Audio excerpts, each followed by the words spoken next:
Grobuoniški žurnalai. Kaip atpažinti? Šiame vaizdo įraše kalbėsime apie tai, kas yra grobuoniški žurnalai, kas yra žurnalai antrininkai, kokie yra grobuoniškų žurnalų atpažinimo kriterijai ir kaip įvertinti bei kur patikrinti, ar žurnalas yra patikimas. Taigi, kas yra grobuoniški žurnalai? Vystantis atvirosios prieigos žurnalams ir jų leidyboje pradėjus taikyti autorių mokestį už straipsnių recenzavimą bei publikavimą, ėmė rastis vadinamųjų grobuoniškų mokslinių žurnalų. Tai žurnalai ir leidėjai, kurie apsimeta kokybiškais ir tarptautiniais, bet iš tiesų nesilaiko jokių mokslinių leidinių kokybės reikalavimų, nėra vertingi akademinėje bendruomenėje ir turi vienintelį tikslą – pasipelnyti. Taip pat galite išgirsti žurnalų antrininkų terminą. Kasgi tai yra?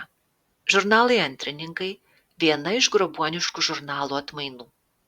Tai leidybos standartų neatitinkantys žurnalai, kurie savo interneto svetainėse nurodo realių žurnalų pavadinimus ir ISSN, pateikia Web of Science ar Scopus cituojamumo rodiklius, taip siekdami pritraukti patiklius mokslininkus dėl galimybės gauti mokestį už straipsnio publikavimą. Tai kaipgi atpažinti grobuoniškus žurnalus? Iš pirmo žvilgsnio atpažinti, kad žurnalas nepatikimas, ne visada lengva. Todėl kiekvieną žurnalą reikėtų atidžiai įvertinti. Įtarti, kad žurnalas ar leidėjas netinkamas, galima vadovaujantis tam tikrais kriterijais. Tokių kriterijų gali būti daug.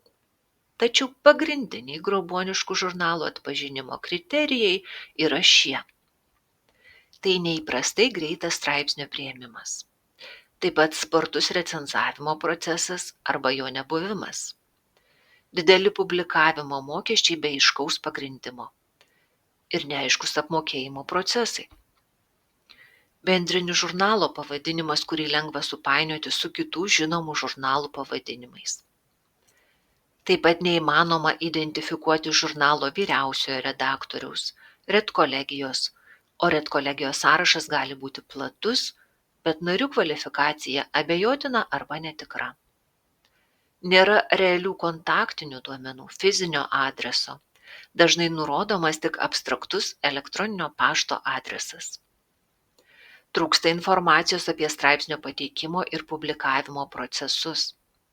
Nekokybiška svetainė, daug gramatinių klaidų, nukopijuotos informacijos.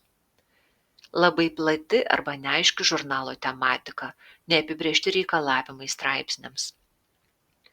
Vykdomas agresyvus marketingas, dažni nepageidaujami kvietimai elektroniniais laiškais. Klaidinantys teiginiai apie indeksavimą duomenų bazėse, cituojamumo rodiklius. Ir žinoma, prasta reputacija bei neigiami tyrėjų atsiliepimai. Siekiant atsirinkti patikimus ir tinkamo lygmens žurnalus mokslinių straipsnių publikavimui, būtina įvertinti tam tikrus aspektus. Pirmiausia, reikia atsižvelgti į žurnalo tematiką ir reikalavimus straipsniams. Ar jie yra nurodyti ir ar aiškus ir logiški. Taip pat įvertinti reikėtų žurnalo leidybos kokybę ir tarptautinį pripažinimą. Kas žurnalo leidėjas? Į kokias tarptautines duomenų bazes yra įtrauktas žurnalas? Koks jo cituojamumo rodiklis, Clarivate Analytics ir Scopus? Koks žurnalo reitingas atitinkamoje mokslo kategorijoje? Reikia atsiminti, kad žurnalo cituojamumo rodiklius galima pasitikrinti atitinkamose duomenų bazėse arba šios informacijos paklausti bibliotekos atsakingų darbuotojų. Būtina įvertinti žurnalo prieigą ir sklaidą. Ar žurnalas yra iš tiesų atvirosios prieigos? Taip pat reikia atkreipti dėmesį į straipsnio publikavimo recenzavimo mokestį, kuris turi būti adekvatus žurnalo tarptautinio vertinimo lygiui. Būtina įvertinti ir teisinius aspektus. Pavyzdžiui, kokie žurnalo publikavimo etikos nuostatai, kokios straipsnio autorių teisės, kokia licencinė sutartis pasirašoma su leidėju ir panašiai. Būtina įvertinti ir recenzavimo bei publikavimo procesą. Atkreipkite dėmesį, kaip vyksta komunikacija su leidėju ar redkolegija. Kokios recenzavimo procedūros, kaip tikrinamas straipsnis dėl plagiato prevencijos, kaip ilgai užtrunka recenzavimo ir publikavimo procesas, ar yra papildomų sąlygų dėl kalbos redagavimo. Taip pat labai svarbi yra institucijos mokslo rezultatų vertinimo tvarka, tyrėjo atestaciniai reikalavimai ir metiniai veiklos planai. Nepamirškite, kad mokslo rezultatų vertinimui yra svarbi straipsnio rūšis, kuri priklauso nuo to, kokio lygmens mokslo žurnale yra publikuotas straipsnis. Ir žinoma, būtinai įvertinkite mokslo tyrimų finansavimo reikalavimus. LMT, ES ir kitų tarptautinių projektų reikalavimuose nurodyta publikuoti straipsnius atvirosios prieigos tarptautiniuose žurnaluose, talpinti juos patikimose talpyklose, licencijuoti kūrybinių bendrijų ar analogiškomis licencijomis, bei rinktis kokybiškus, skaidrius leidybos modelius, užtikrinti ilgalaikį duomenų išsaugojimą ir pakartotinį panaudojimą laikantis FAIR principų. Iš tiesų aspektų, į kuriuos reikia atsižvelgti, yra labai daug. Ir iš pirmo žvilgsnio įvertinti juos atrodo sudėtinga. Todėl gali kilti klausimas, ar yra kažkokių svetainių, sistemų ar įrankių, kurie galėtų pagelbėti šiame procese. Ir iš tiesų taip, tokių įrankių yra. Patikrinti, ar žurnalas tinkamas, galima pasinaudojus žurnalų patikimumo įvertinimo klausimynų svetainėje thinkchecksubmit.org. ThinkCheckSubmit pateikia įvairių praktinių įrankių ir šaltinių, kuriais naudodamiesi tyrėjai gali lengvai atpažinti ir pasirinkti patikimus žurnalus ir leidėjus mokslinių straipsnių publikavimui. Apsilankykime šioje svetainėje. Žengus į svetainę mus pasitinka 3 raktiniai žodžiai. Think, check, submit. Tai yra pagalvok, patikrink ir tik tuomet pateik. Taip pat matome 2 skiltis – knygos ir jos dalys ir žurnalai. Nukeliaukime į žurnalų skiltį.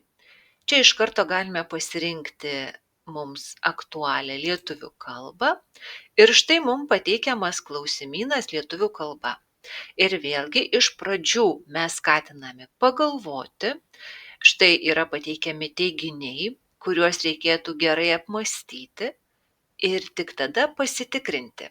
Štai pateikti klausimai ir galimi atsakymų variantai.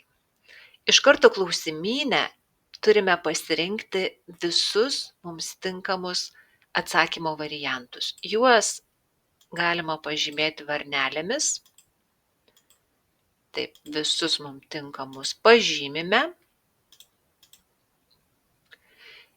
Ir tik tuomet, jeigu į visus ar daugumą klausimų atsakome teigiamai, galime pateikti savo straipsnį į pasirinktą žurnalą. Šį klausimyną galima parsisiųsti ir tuomet naudoti dar kartą arba turėti po ranka. Ir tai yra iš tiesų labai patogu. Taip pat šioje svetainėje galima pasinaudoti skiltimi resources šaltiniai, nes čia pateikta išties daug informacijos apie grobuonišką leidybą, apie autorių teisės, finansinius leidybos aspektus ir daug kitų temų. Taigi skatiname iš tiesų pasinaudoti ir taip pasirinkti jums tinkamą žurnalą. Taip pat patikrinti, ar žurnalas tinkamas, galima grobuoniškiams žurnalams atpažinti parengtų sąrašų. Jį parengė Jeffrey Bealas ir jis yra archyvuojamas svetainėje bealslist.net. Apsilankykime. Štai atsiveria galimai grobuoniškų žurnalų ir leidėjų sąrašas Bealslist. Jis suskirstytas į leidėjų sąrašą. Štai matome platų išsamų sąrašą su daugybė pavadinimų, jie yra iš tiesų panašūs. Ir štai čia yra žurnalų sąrašas, taip pat labai ilgas ir išsamus. Iš tiesų vadovautis šiuo sąrašu 100% nereikėtų, žvelkite į jį kritiškai, jį reikia žinoti, galima pasitikrinti jame savo atsirinktą žurnalą ar leidėją, bet jeigu jūs savo žurnalo ar leidėjo pavadinimo šiame sąraše nerandate, tai dar nereiškia, kad jis nėra grobuoniškas. Nes sąrašas nebepildomas aktyviai jau nuo 2017 metų ir tai yra archyvinė kopija, kurią prižiūri anoniminių žmonių grupė ir ji yra tik tai retkarčiais pakoreguojama, patvarkoma, bet nėra aktyviai pildoma, todėl jūsų atsirinkto žurnalo čia gali ir nebūti. Bet jeigu žurnalo pavadinimą ar leidėjo čia randate, jis galimai yra grobuoniškas ir jo reikėtų geriau jau atsisakyti ir ieškoti kito. Jeigu pereitumėte per pateiktas nuorodas, matytumėte, kad dalis jų nebeveikia, nes tiesiog grobuoniškiams žurnalams ir leidėjams atsidūrus šiame sąraše nebėra prasmės egzistuoti, nes jų jau niekas nebesirenka ir jie negauna pelno. Todėl jie užveria, uždaro žurnalus ir leidyklas ir pasirenka žurnalus ir leidyklas kitais pavadinimais. Ir štai galime apsilankyti viename iš leidėjų, Academic and Scientific Publishing. Štai čia matome daugybę temų, kuriomis galima teikti straipsnius. Nuėję į žurnalų skiltį matysime taip pat daugybę žurnalų pavadinimų, atrodytų į visomis įmanomomis temomis. O jeigu mes nueisime į vieną iš žurnalų puslapių, matome štai žurnalas, teigiama, kad jis leidžiamas 12 kartų per metus. Redkolegijos sąrašiukas 4 pozicijų. Pažvelkime į paskutinį numerį, bet jo nėra. Pažvelkime į ankstesnius numerius, jų taip pat nėra. Kaipgi su publikavimo mokesčiu, informacijos apie jį visiškai nėra, yra tik aktyvus mygtukas Pay Now, mokėkite dabar. Ir aišku, net ir iš dizaino svetainės matyti, kad šis leidėjas tikrai yra nepatikimas ir jo reikėtų vengti, jo atsisakyti, ieškoti kito.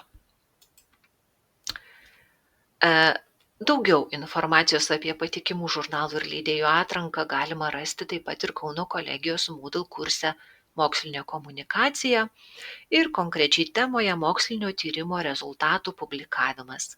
Kaip pasirinkti mokslinį žurnalą ar leidėją. Pažvelkime į šią temą. Mums reikės prisijungti. Štai tema atsiveria ir matome, kad joje yra tikrai daug informacijos. Bus ir ta informacija, kurią jūs girdėjote šiame vaizdo įraše. Taip pat rasite nuorodų į oficialius dokumentus, įvairius aprašus, kuriuos galėsite detaliai išsianalizuoti. Taip pat rasite mokslų žurnalų straipsniams tinkamus atrankos įrankius.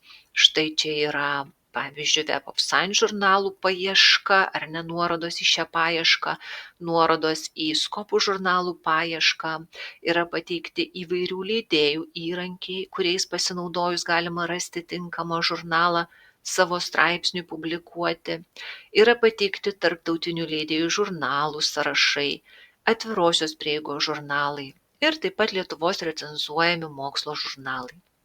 Taigi tikrai verta apsilankyti šiame kurse, šioje temoje ir naudojantis pateiktais įrankiais atsirinkti jums tinkamą žurnalą. O jeigu ir tuomet dar turėsite neatsakytų klausimų, visada galite kreiptis į biblioteką ir mokslinės komunikacijos centrą, arba atėję pas mus, arba paskambinę telefonu, arba parašę elektroniniu paštu biblioteka@go.kauko.lt. Tai tiek informacijos šį kartą. Ačiū Jums, kad klausėte.